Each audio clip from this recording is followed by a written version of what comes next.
Hello, and welcome to this 56th episode in my series titled Questioning Woke Psychotherapy. I've been making videos on this topic for over a year now. I've offered an extensive critique of critical social justice ideology as it's applied to psychotherapy. I've also tried to steelman it and recognize its moments of truth. And I've made suggestions about better ways to go about addressing social justice issues in psychotherapy other than turning therapy into social activism. In this video, I want to talk about the future of woke psychotherapy. I'll only be speculating, but I want to suggest what I think will happen and what I think ought to happen in the future. Let me start with what has already happened.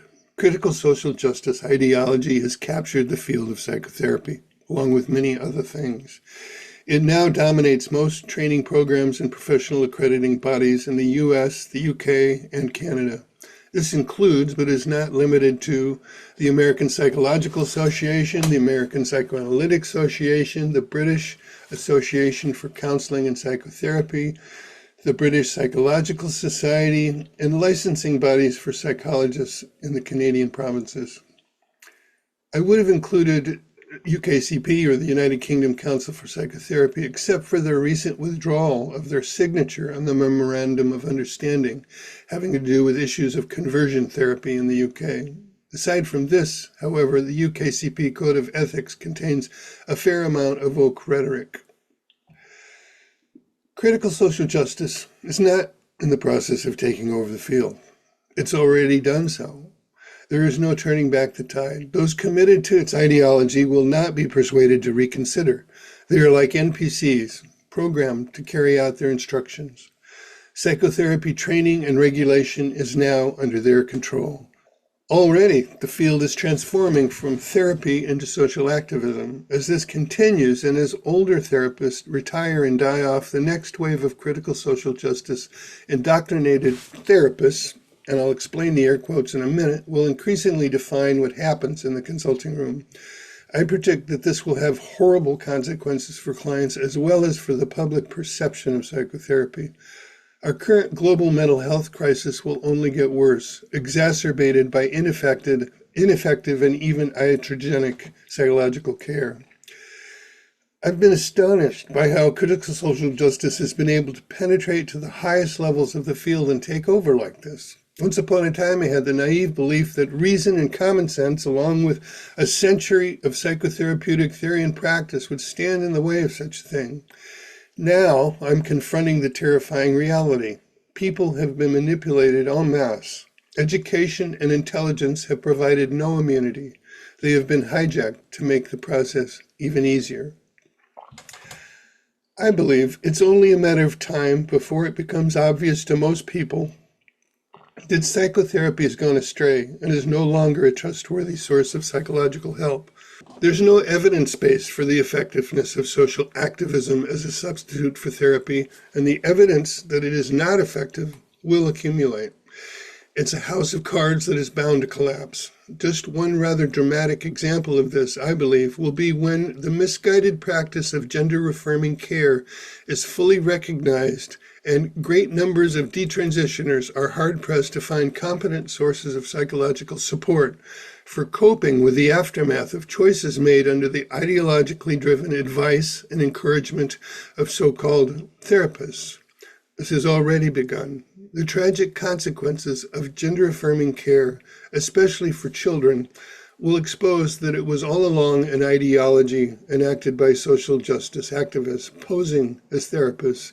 It was not a therapeutic intervention based on evidence. This will only become more obvious in time. Meanwhile, I also believe that there has been a silent majority of people, including clinicians, who recognize the anti-therapeutic nature of psychotherapy driven by critical social justice ideology, but they dare not speak up.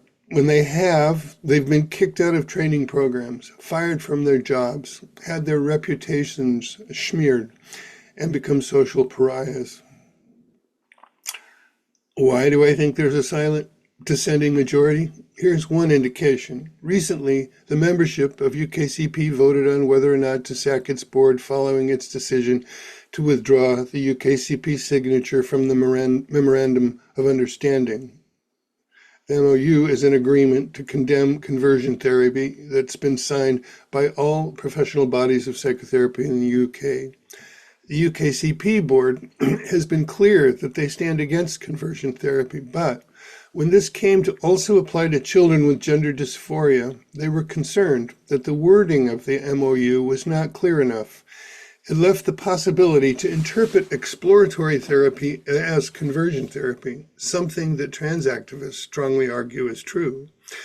This would mean that therapists would be compelled to be social activists in support of an ideology rather than do actual therapy. The UKCP trans activist members got a petition together to get rid of the board, and there was a vote.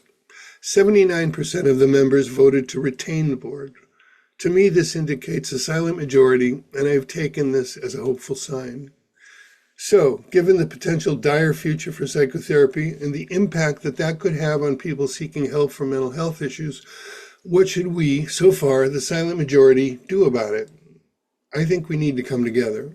All of us who can see the tragic trajectory of the current course need to join and raise our voices. We all know that this is risky, but if we can form an association of like-minded people, I believe we'll be more powerful, and there's a chance for putting the field back on more reliable ground. Of course, being identified as a member of such an association would carry a risk. Anyone known to be a member could come under scrutiny and possible cancellation. But as numbers grow, I think the risk would decrease. And what would such an association do? First, it would affirm and reestablish the basic principles of psychotherapy and differentiate this from social activism.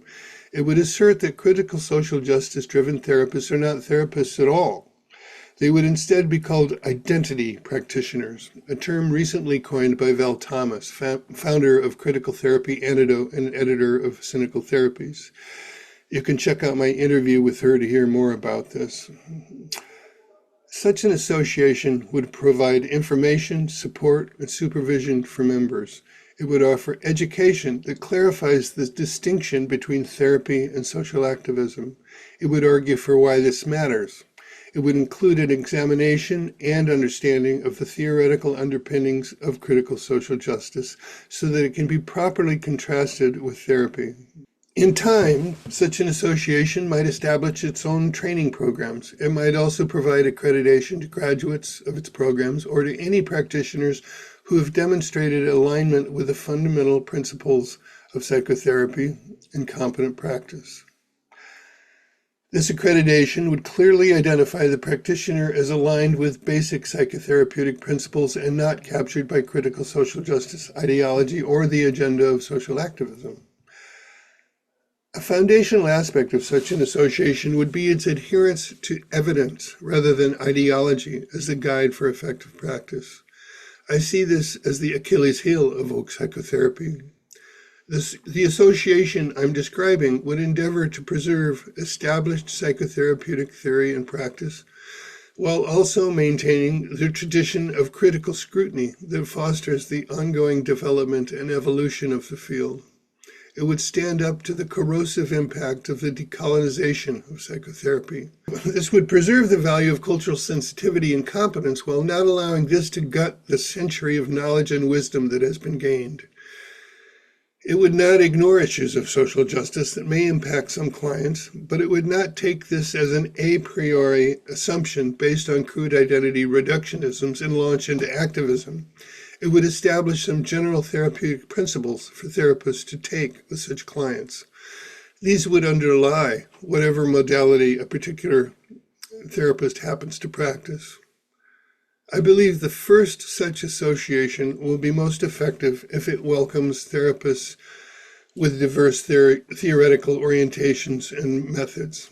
This will make its voice stronger. It could include psychoanalysts and psychodynamic practitioners, humanistic orientations such as existential and person-centered therapists, cognitive behavioral therapists, family therapists, and so on. In time, it may be that different specialties will form their own associations. If we're to get on the other side of the woke takeover, however, I believe that even with separate groups, we'll ultimately need a shared common ground and a unified message. Ultimately, the market will decide what happens. I believe that if people who are in psychological distress have a choice between a woke therapist or an identity practitioner and a clinical therapist, and they understand the difference, they'll mostly choose the therapist. For those who would choose the activist, that's fine. Identity practitioners should be able to market and provide their services to those who believe that's what they need. But eventually, if we come together and do the things I've suggested, identity practitioners will have to do so without the advantage of a Trojan horse. Then I also believe that most people will choose therapists who will treat them as unique individuals and focus on helping them overcome their unique difficulties and realize their own visions for their lives. They won't choose to submit themselves to someone whose agenda is to fix the world and want to recruit them for that cause. The world may need fixing, but psychotherapy is not the place to do it, even though it may indirectly contribute to that cause. But this is just what I think. What do you think? What will happen and what do you think ought to happen in the realm of woke psychotherapy? Please let me know in the comment section. I'm also curious to know how many of you might be willing to join the kind of association I've described. Would you make any changes or additions to my description? Okay, thanks for sticking around to the end. Take care of yourself and each other, and consider how you might venture beyond silence and join your voice with others. If you're already doing this, bravo. Also, please give this video a like and subscribe to my channel if you haven't already. Bye for now.